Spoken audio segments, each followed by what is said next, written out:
Вы тоже по поводу Кавказа всегда очень неоднозначно. Свободный Кавказ, по-вашему, должен быть. Да. Как вы это себе представляете и как это сочетается с отменой прописки при вашей власти? И что? То есть, ну вообще вот, просто вы как-то раз сказали «свободный Кавказ», да. Вам там человек написал, то есть вы хотите отделить, вы говорите «нет, не отделить». Нет, мы хотим, чтобы Кавказ высказался. И я уверен, ну что греха таить, если, я думаю, спросит население Чечни, и оно будет свободно, то оно за отделение проголосует. Это вот у них такая поговорка есть прикольная, что мы добровольно не присоединялись к России. Это не поговорка, это про Дагестан. Это про Дагестан Расул Гамзатов сказал, да, что, да.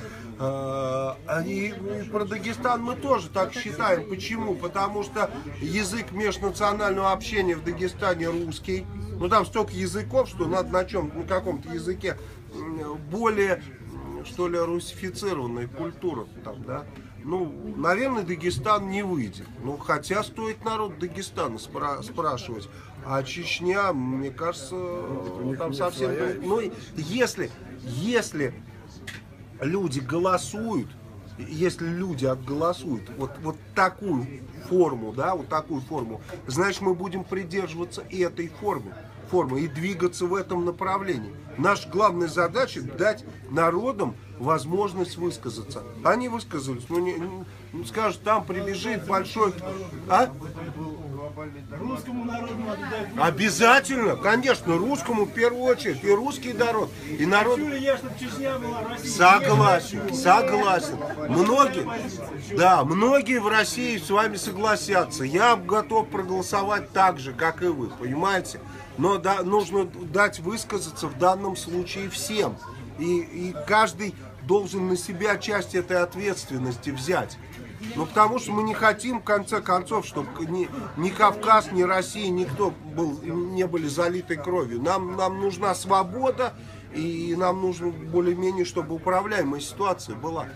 А что если будет такая ситуация? Допустим, Россия проголосует против, да, допустим, Чечни. А давайте посмотрим. Чечня проголосует, допустим, наоборот. Если вот одни говорят так, а другие против. Если противоположно будет. Давайте вот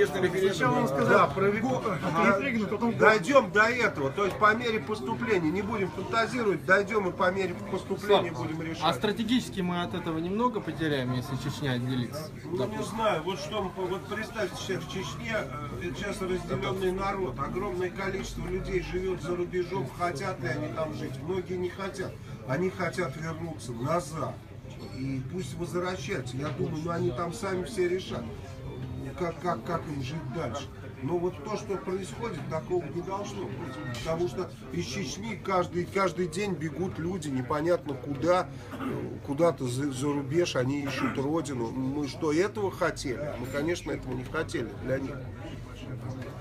Вот еще, Вячеслав Вячеславович, можно как бы подытожить для тех людей, вот пока вас искали, тут прошли по городу, видели много молодежи, которая сейчас отдыхает, так как говоря. Вот, так называемые те, кто в танке, кто думает, что вот то, что сегодняшняя жизнь происходящая за окнами, вот там она единственно правильная, единственно нормальная, и как бы их не коснется те передряги, то есть мы выступаем в роли каких-то заговорщиков, смешных людей достаточно, ну на их взгляд. Они боятся в первую очередь сами себе признаться в том, что перемены коснутся всех, чуть раньше, чуть позже. Вот чтобы, да, и, ну, мне доводилось слышать свой адрес, ваш адрес, что мы такие пессимисты, что мы видим только плохое. Хотя наоборот, люди, собравшись в этом зале, наверное, чувствуют наоборот. Конечно, оптимизм чувствуют. Да, мы заглядываем вперед благодаря вам, то есть благодаря вот вашей энергии, сами заряжаемся и готовы нести ее дальше.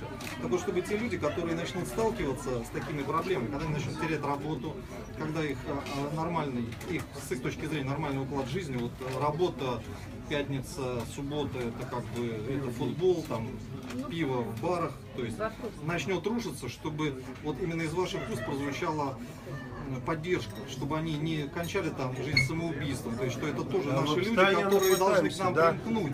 И я думаю, что они как раз и... Мы постоянно пытаемся этим людям сказать все, что мы думаем. Да. Может, чтобы они не боялись сами себя признаться. Спасибо, давайте заканчивать уже. Спасибо большое.